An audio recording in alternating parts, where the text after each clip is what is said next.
Welcome to Musing with Mark. Today is July 6th, 2026, and just coming off a long weekend over the 4th of July and spent a lot of time with my wife and kids over the weekend and just had a wonderful time, really. And some things came up.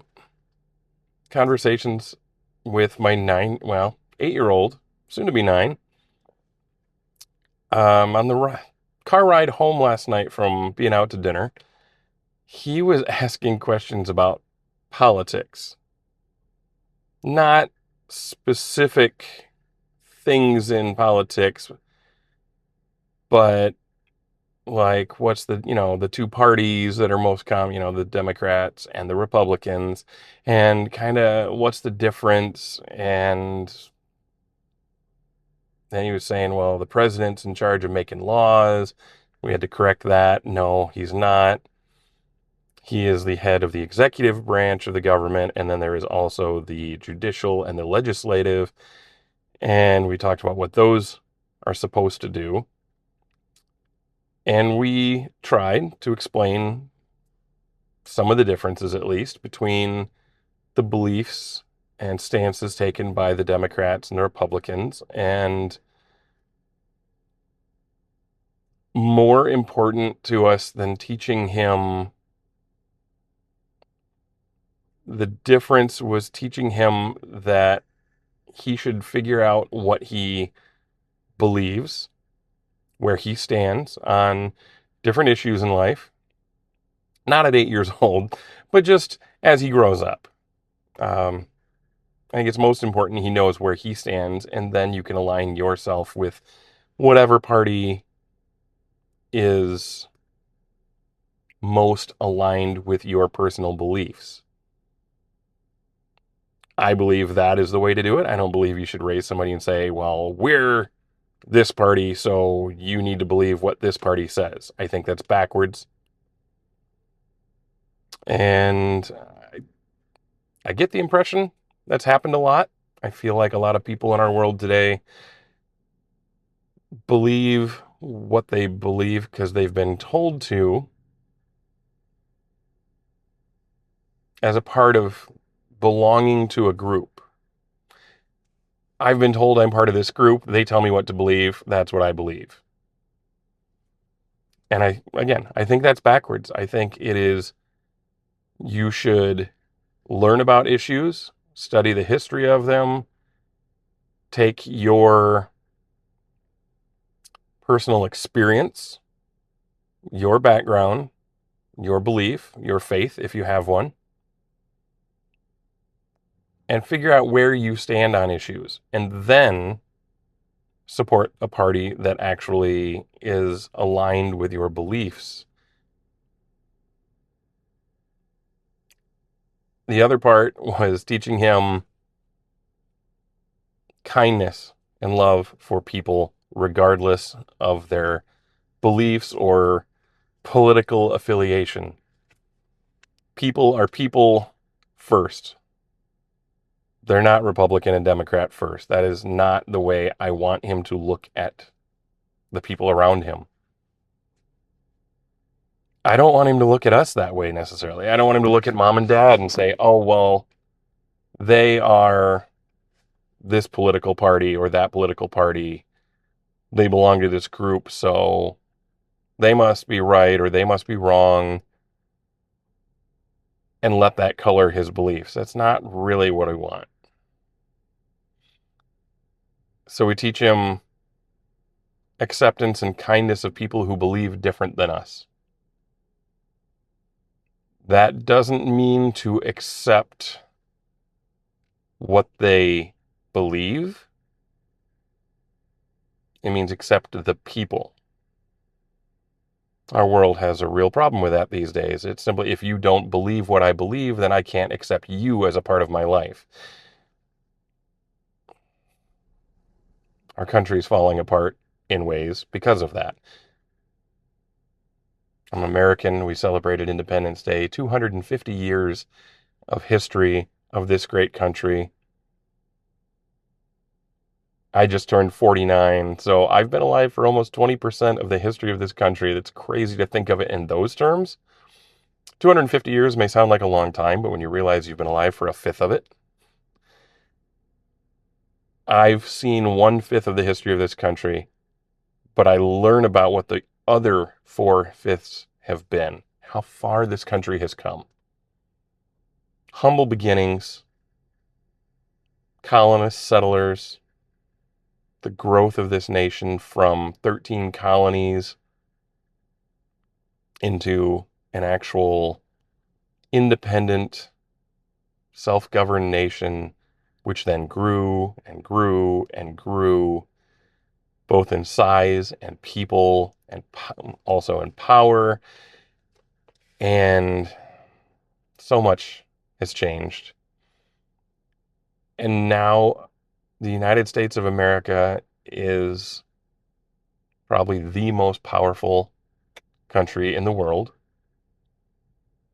respected in many ways, not respected in some. We need to work on some things. I don't generally talk politics, so I don't care to get into what I think we should work on. That's not what this channel is for. It's not what this is about. I want to talk about just the things that are on my mind and not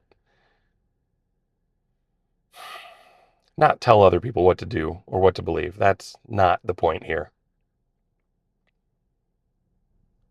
Anyway, amazing having those conversations with an 8-year-old who started the conversation on their own. He he's young. He's a kid. He's been diagnosed with ADHD, and a lot of the time he's a little extra. He's the things he talks about and the things he does and his behaviors and his energy levels and his curiosity get him into trouble quite a bit.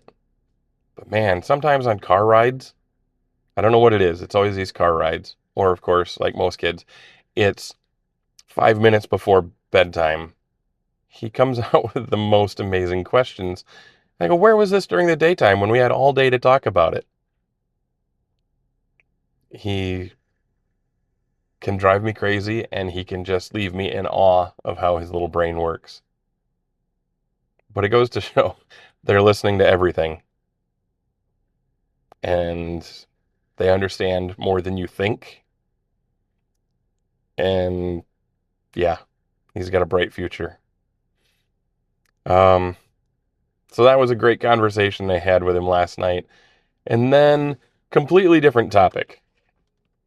We have a few pets at our home. We started out, somebody gave us a chinchilla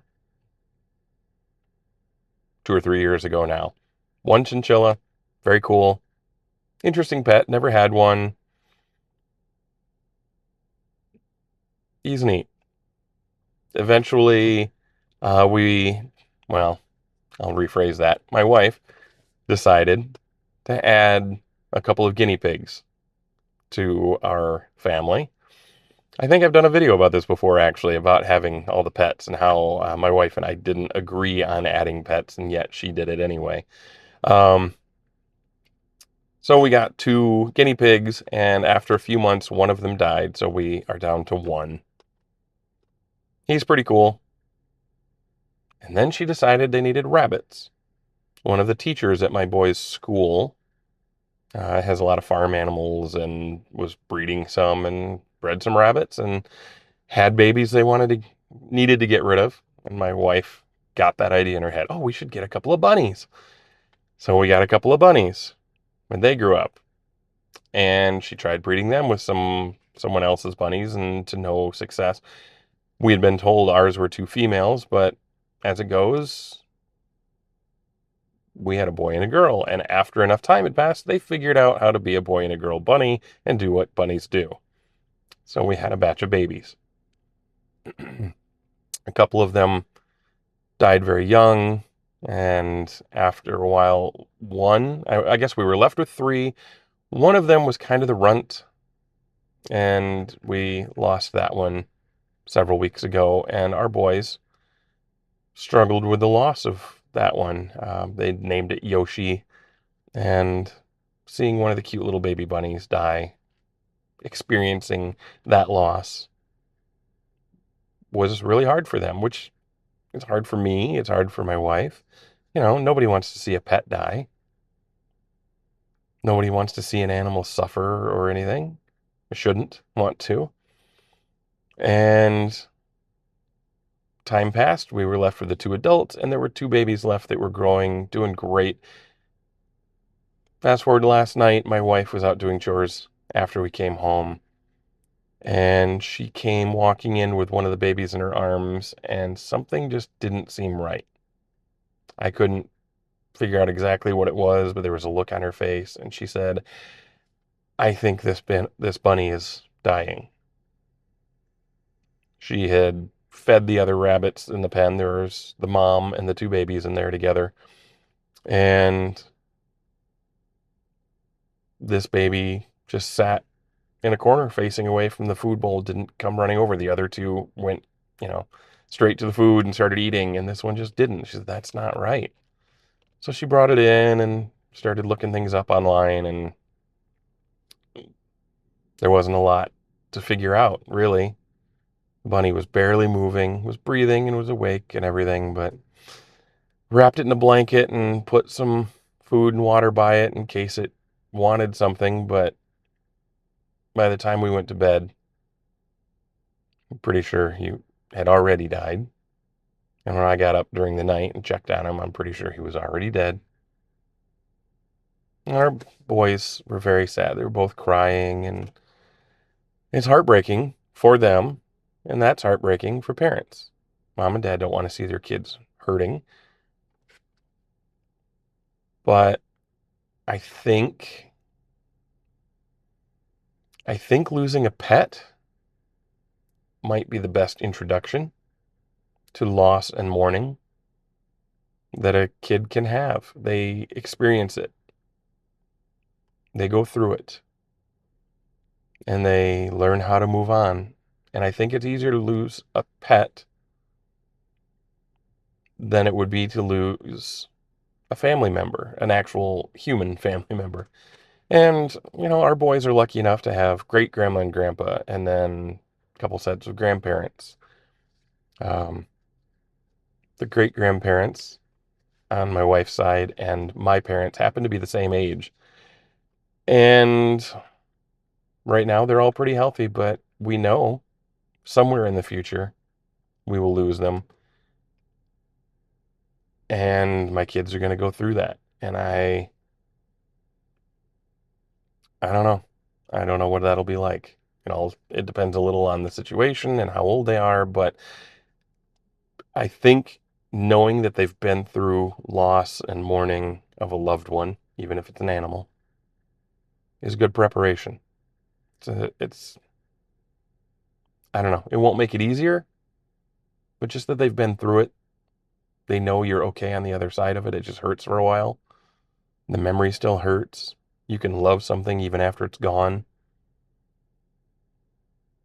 They can learn those lessons now, and maybe it'll be easier.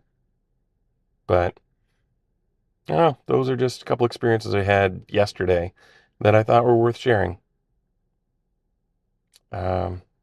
As always, I welcome comments and thoughts on any of this or your experiences related to it. So I hope you had a wonderful Independence Day. I hope I didn't offend anybody with what I said about the politics stuff. Um, I believe you're free to believe what you want as far as politics goes. I don't care to debate it with you. I don't need to tell you what I believe.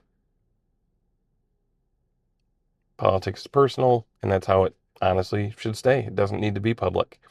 And then with animals and losing an animal, we all have different experiences, but if you'd care to share yours, I'd love to hear it.